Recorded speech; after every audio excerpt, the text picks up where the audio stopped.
nagnanakaw ng pera ng taong bayan. Kami mga Ilocano, isinusukan na namin siya. Pero sa totoo lang, love namin siya in the beginning. Pero sa totoo lang, kung meron kang girlfriend at niloloko ka niya, may kipag-break ka ba o hindi? Lahat ng mga Ilocano nakipag-break na kami sa kanya at itinatakwil na namin siya. Ayaw na namin siyang maging leader. Attorney, ang mga katanungan ngayon sa mga nanonood regarding sa impeachment na pinafile, i-follow up lang namin. Bakit daw hindi tayo sumabay nung Monday nag-file at bakit ngayong araw lang? Eh, Parang syempre, hindi daw dahil tayo naunahan. Yun ang mga napaghandaan ba natin yung ginagawa nila na inunahan tayo para i-technical yung mga pag-file natin at maharang? diligent kami. Yung nag-file ng Monday, hindi magaling, kaya mabilis gumawa. Kung bulok talaga ang complaint mo at mahina kang abogado, hindi ka marunong mag-attach ng mga dokumento, Dami attachment ebidensya, ng maayos na videos at mga proof ng iyong mga allegation. Ang bilis mo talaga gumawa. Tama. Pero wala kang kwentang abogado. Pero Ang isang abogado na magaling, matagal magprepara para Tama. high quality assure ang impeachment. Yes. Kaya nag-file kami agad-agad this week at medyo natagalan ng ilang araw. Yung Yun na po. difference ng several days between filing ng Monday at yung file namin kahapon, ang laking difference ng quality. Nakita nyo naman maleta versus sa ilang pages lang na final ng Monday.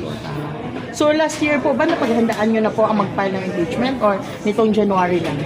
Pwede pinaghandaan na natin yan simula pa lumabas yung unang issue na involved si BBM sa pagnanakaw ng kaban ng bayan. Dahil obligasyon po ng bawat Pilipino once nakita mo ng iyong leader ay nagnanakaw ng pera, i-avail mo dapat ang sarili mo sa binibigay ng konstitusyon para siya ay matanggal. Dahil hindi tayo pwedeng magtiis na pamunuan tayo ng mga magnanakaw. Kung anumang avenue ang ibinibigay ng konstitusyon para tanggalin ang isang korap na leader, kailangan nating gawin.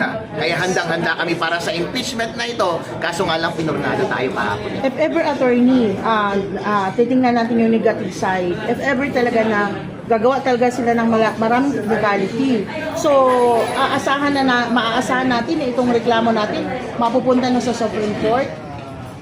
Sabi ng mga kasama ko kanina, seryosong kinokonsidera namin. Pero, Soldier, yung deputy mo, lalo ka na BBM, kabahan na kayo. Yes. Dahil hindi kami titigil at hahabulin namin kayo. Kami, yung grupo namin, kami yung tipong hindi nagpapatalo. Kilala nyo kami. Yes, attorney.